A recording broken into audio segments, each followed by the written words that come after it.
Hello my dear friends, आज हम science के वो इम्पोर्टेंट क्वेश्चन डिस्कस करने वाले हैं जो banking, railway, SSC and other state exam के लिए सबसे इम्पोर्टेंट क्वेश्चंस हैं। और हमारा ये जो स्टैटिक जीके का पोर्शन है ये आज साइंस पे होने वाला है। तो आप बेफिक्र इस वीडियो को देखिए अंत तक और अपने कमेंट्स से बताइए आपकी राय कि कैसी ये वीडियो लगी। तो चलिए फिर स्टार्ट करते हैं वीडियो को। तो यहाँ पे क्वेश्चन नंबर 1 है कि मनुष्य का सामान्य तापक्रम कितना होता है। तो option A 98.6 and option B 37 degree Celsius and C जो है वो 31 डिग्री के। सो हेयर ऑप्शन डी है उपयुक्त सभी। तो यहाँ पे मतलब ये भी है, ये भी है, ये भी है, मतलब ये मनुष्य के सामान्य तापक्रम कितना होता है, मतलब ये एक्चुअली होता तो ये है, उसी को मैंने अलग अलग यूनिट्स के अंदर चेंज करके लिख दिया। तो आंसर क्या होगा, उपयुक्त सभी। तो आपको मतलब ऐसा नहीं होना चाहिए कि आपको फ़ारेनहाइट के अंदर याद है, उसको सेल्सियस के अंदर पता होना चाहिए और के वाली जो यूनिट है उसके अंदर भी पता होना चाहिए। मीन्स ये कंप्लीट आपको याद होना चाहिए। ओके, तो अपन सेकंड क्वेश्चन पे आते हैं। अब सेकंड क्वेश्चन है कि मनुष्य के शरीर में प्रचुर मात्रा में पाए जाने वाला तत्व कौन सा है। तो ऑप्शन ए यहाँ पे नाइट्रोजन है, ऑक्सीजन, कैल्शियम, लोहा। अब मैंने यहाँ पे पूछा है कि मनुष्य के शरीर में प्रचुर मात्रा में, तो प्रचुर मात्रा में तो ऑक्सीजन ही है। तो जब यदि ऑक्सीजन है तो हम जीवित हैं, इसलिए तो बोलते हैं कि ज़्यादा से ज़्यादा प्लांट्स लगाइए जिससे कि ऑक्सीजन मिले। क्योंकि अब कोरोना के अंदर आप देख रहे हो ये सबसे ज़्यादा दिक्कत आ रही है ऑक्सीजन की।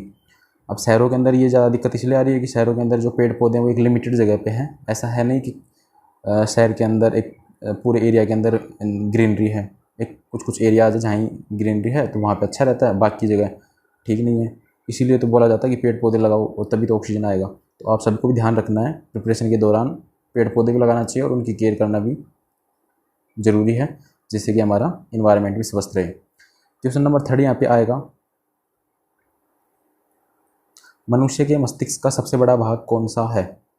यहाँ पे है मस्तिष्क का। तो यहाँ पे बात की जा रही है मस्तिष्क का। मनुष्य का जो मस्तिष्क का जो सबसे बड़ा भाग है वो है प्रमस्तिष्क, मध्यमस्तिष्क, अनुमस्तिष्क, शंखपाली। तो यहाँ पे है जो आंसर है इसका वो है ए, प्रमस्तिष्क। ये आपको याद रखना पड़ेगा। कुछ चीज़ें होती हैं जो रटना ही होती हैं और जो चीज़ें याद नहीं रखनी, समझना है, वो हम बताएंगे आपको। अब फोर्थ क्वेश्चन है कि मानव शरीर का सबसे बड़ा अंग कौन सा। अब यहाँ पे पता होना चाहिए कि जो अपना शरीर है, अपने शरीर के बारे में यदि पता नहीं होगा तो क्या पता होगा अपने को। इसलिए बोला गया है कि मानव शरीर का जो सबसे बड़ा अंग जो है, ऐसा नहीं कि अंग कौन सबसे बड़ा, तो जो सबसे बड़ा जो अंग है वो है यकृत। सबसे बड़ा अंग है यकृत। हृदय, वृक्क, मस्तिष्क और यकृत, इनके अंदर आंसर है यकृत। मुझे कमेंट्स के अंदर आप बताइए कि मानव शरीर का सबसे छोटा अंग कौन सा है, कमेंट्स के अंदर करके बताइए।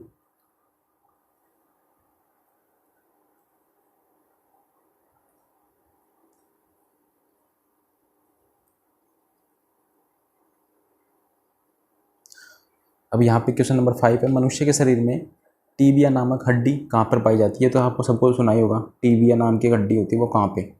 तो ये एक्चुअली कहीं नहीं, जो अपना पैर होता है ना उस पैर के अंदर ये टीबिया हड्डी है वो पाई जाती है। जैसे हाथ में, टांग में, खोपड़े में, इनमें से कोई नहीं। तो यहाँ पे आंसर आपको जाएगा टांग। उसी हिसाब से क्वेश्चन नंबर 6, मानव रक्त का पीएच क्या है। मानव रक्त का पीएच कितना होता है। एक्चुअली जो पीएच है ना ये साइंस की एक टर्म है। इसका मतलब होता है presence of hydrogen. Means water के अंदर जो पीएच है, वाटर में भी पीएच अवेलेबल होता है। वाटर को तभी तो बताएंगे कि पानी एसिडिक है अपना या बेसिक है, तो विद दी हेल्प पीएच ही बताते हैं। इसलिए यहाँ पे रक्त जो ब्लड है अपना शरीर का उसके अंदर भी पीएच मायने रखता है। इसलिए बोला गया है कि यहाँ पे जो पीएच है वो है 7.4। ओके, क्वेश्चन नंबर 7, मनुष्य में रक्तचाप किस ग्रंथि के द्वारा नियंत्रण होता है। रक्तचाप, एयर बात की जा रही है रक्तचाप की। तो ये जो रक्तचाप है वो है एड्रिनल ग्रंथि। एड्रिनल जो ग्रंथि है ना उसके द्वारा इसको नियंत्रण किया जाता है। तो ये याद रखना है। क्वेश्चन नंबर 8 है, मनुष्य के शरीर में सबसे छोटी हड्डी कौन सी होती है। ओके, आपको बताने की जरूरत ही नहीं, मैंने जस्ट पहले पूछा था कि मनुष्य के शरीर में सबसे छोटी हड्डी कौन सी होती है। नहीं सॉरी, सबसे पहले मैंने अभी जस्ट पूछा था कि सबसे छोटा अंग है, तो वो तो आपको कमेंट्स में बताना। ये अलग क्वेश्चन है, छोटी हड्डी। यहाँ पे अब देखा मैं ही कन्फ्यूजन हो गया, तो आपको तो कन्फ्यूजन होना नहीं है बिल्कुल भी, तभी एग्जाम क्रैक होगा। मनुष्य के शरीर में सबसे छोटी हड्डी स्टेपिस नाम की एक हड्डी है, वो सबसे छोटी है। उसके अलावा जो और हड्डियाँ कौन कौन सी होती है, फीमर होती है, टीबिया हड्डी होती है, कपाल हड्डी, ये सब भी हड्डियाँ हैं।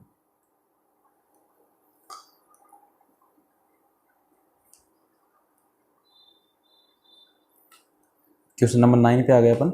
मनुष्य के शरीर में सबसे बड़ी हड्डी कौन सी होती है?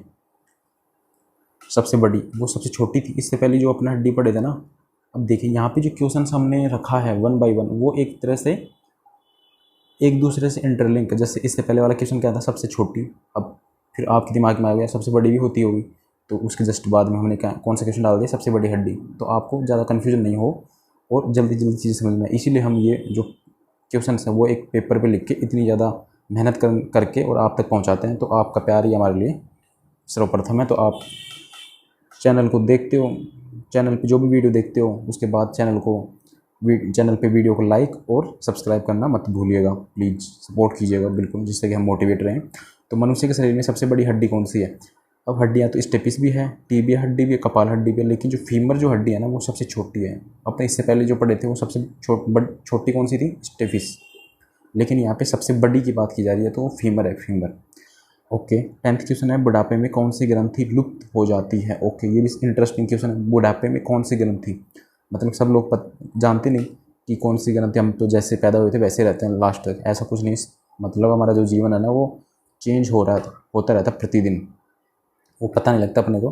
तो ये चलो, ये तो सीख लो आपकी बुढ़ापे में कौन सी ग्रंथि लुप्त हो जाती है, इसको तो आप याद रखना और लोगों को बताना, ये तो चीज़ें पता होनी चाहिए। वो है थाइमस ग्रंथि। कौन सी? थाइमस। इसके अलावा एड्रिनल ग्रंथि, पीयूष ग्रंथि, इनमें से कोई नहीं। तो जो अपना अपना आंसर है वो है थाइमस ग्रंथि। ओके, अब 11th क्वेश्चन पे जब अपन आएंगे कि वो है कि मनुष्य के रक्त में कौन सा धातु पाया जाता है, सबसे इंपॉर्टेंट है। जैसे लोग नहीं बोलते मेरे में आयरन की कमी हो गई, तो फिर वो आयरन की गोलियाँ लेते हैं, तो एक्चुअली ऐसा काम करो नहीं ना, इसलिए हरी सब्जियाँ, तो डॉक्टर प्रीफर क्या बोलते हैं कि हरी सब्जियाँ खाओ, हरी सब्जियाँ खानी चाहिए, जिससे कि आपके जो आयरन है उसके अंदर लोहे की कमी होगी नहीं। तो मनुष्य के रक्त में कौन सी धातु पाई जाती है? लोहा। तो आशा करता हूँ आप इन चीज़ों को ध्यान रखोगे। 12th क्वेश्चन यहाँ पे है कि मानव शरीर में क्रोमोसोम गुणसूत्रों की संख्या कितनी होती है? मानव शरीर में क्रोमोसोम क्रोमोसोम की संख्या कितनी होती है? 23, 46, 49, 4। तो यहाँ पे 46 क्रोमोसोम होते हैं। आप पढ़े होगे ना कि एक्स और वाई होते हैं, तो ये काउंट होते हैं कितने कितने होते हैं। तो इस हिसाब से जो क्रोमोसोम गुणसूत्रों की जो संख्या होती है वो 46 होती है। यहाँ पे ध्यान रखना है इसको। 13th क्वेश्चन पे अपन आ गए हैं। मानव शरीर में सबसे बड़ी कोशिका का क्या नाम है? ओके, यकृत, तंत्रिका कोशिका, हृदय, ओवम।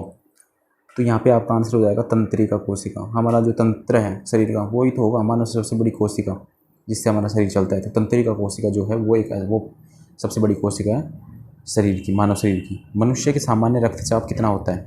मनुष्य के सामान्य रक्तचाप, ये ब्लड का जो सर्कुलेशन जो होता है वो कितना, मतलब ब्लड का सर्कुलेशन कितना होता है सामान्य, तो वो है 120/80, 150/80, 150/90, इनमें से कोई नहीं। ये mmHg, ये यूनिट है इसकी, जो भी रक्तचाप ब्लड सर्कुलेशन की यूनिट होती है mmHg होती है। तो यहाँ पे आंसर क्या हो जाएगा? 120/80, ये आपका आंसर हो जाएगा यहाँ पे। क्वेश्चन नंबर 15 पे आ गए अपन। मानव शरीर का रक्त बैंक किसे कहते हैं? ओके, अब यहाँ पे इससे पहले तो अपन रुपए के बैंक सुने थे, लेकिन आज अपन सुनने वाले हैं रक्त बैंक किसे कहते हैं। प्लीहा नाम का एक शरीर के अंदर है, उसको रक्त बैंक कहते हैं। क्या कहते हैं? रक्त बैंक। यकृत, हृदय, वर्क, नो, प्लीहा। तो ये आपको याद रखना है, ये अच्छा क्वेश्चन था।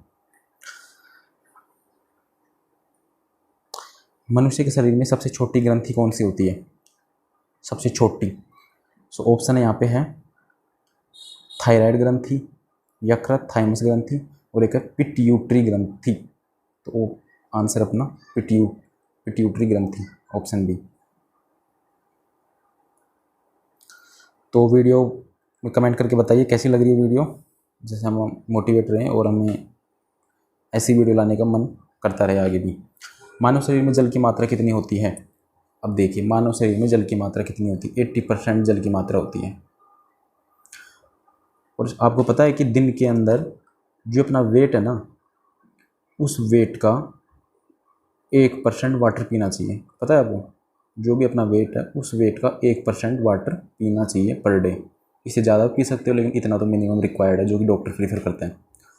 तो ये आपको ध्यान रखना है कि जल की मात्रा कितनी होती है, 80%। 18वां क्वेश्चन है, मनुष्य के शरीर में पाचन मुख्यतः कहाँ पर होता है। ये भी इंटरेस्टिंग, क्योंकि अपन लोग खाते रहते हैं, पता है ही नहीं कहाँ पर क्या जा रहा है। तो सब चीज़ें हम तो क्वेश्चंस बता रहे हैं, आप यूट्यूब पे जाके वहाँ पे 3D वर्जन देख सकते हो अपने शरीर का, कैसे भोजन जाता है, कैसे वो डाइजेस्ट होता है। सब चीज़ें 3D के अंदर आपको दिख जाएंगी, जिससे कि अपने को नॉलेज ही मिलेगा। ऐसा तो है नहीं कि टाइम ख़राब होगा। बट यहाँ पे अपनी बात की जा रही है एज ए कॉम्पिटेटिव एग्जाम, तो हम क्वेश्चन की बात कर रहे हैं यहाँ पे। मनुष्य के शरीर में पाचन मुख्यतः कहाँ पर होता है। अब ये तो सुना ही होगा, बड़ी आंत होती है, एक छोटी आंत होता है, एक यकृत, वृक्क, ये सभी पार्ट है शरीर के। लेकिन हमारा जो पाचन जो होता है वो है छोटी आंत के अंदर होता है पाचन। सो यहाँ पे 19वां क्वेश्चन है, मनुष्य के शरीर में पित्त कहाँ उत्पन्न होती है। पित्त कहाँ उत्पन्न होती है मनुष्य के शरीर में। छोटी आंत, हृदय, यकृत, बड़ी आंत। तो शरीर में जो पित्त है ना वो कहाँ उत्पन्न होती है, तो याद रखना है ये यकृत, जो यकृत है ना उसके अंदर पित्त उत्पन्न होती है। 19वां क्वेश्चन। 20वां क्वेश्चन है, मनुष्य में कौन सा रक्त स्रावदाता रुधिर का वर्ग कहलाता है। मनुष्य में कौन सा रक्त स्रावदाता रुधिर वर्ग कहलाता है। ओ, क्यों? क्योंकि जो ब्लड ग्रुप जो होता है ना ओ, ये बहुत ही कॉमन नहीं होता है, मतलब ये किसी किसी के अंदर ही मिलता है, मतलब बहुत ज़्यादा इसकी डिमांड रहती है, क्योंकि बहुत कम लोगों के अंदर इसको, एक तो बहुत कम लोग हैं जिनके अंदर ओ ब्लड ग्रुप मिलता है, प्लस में ये जिसके अंदर है ना उसके रोग प्रतिरोधक क्षमता ज़्यादा होती है, मतलब रोगों को सहन करने की। तो ये याद रखना है अपने को।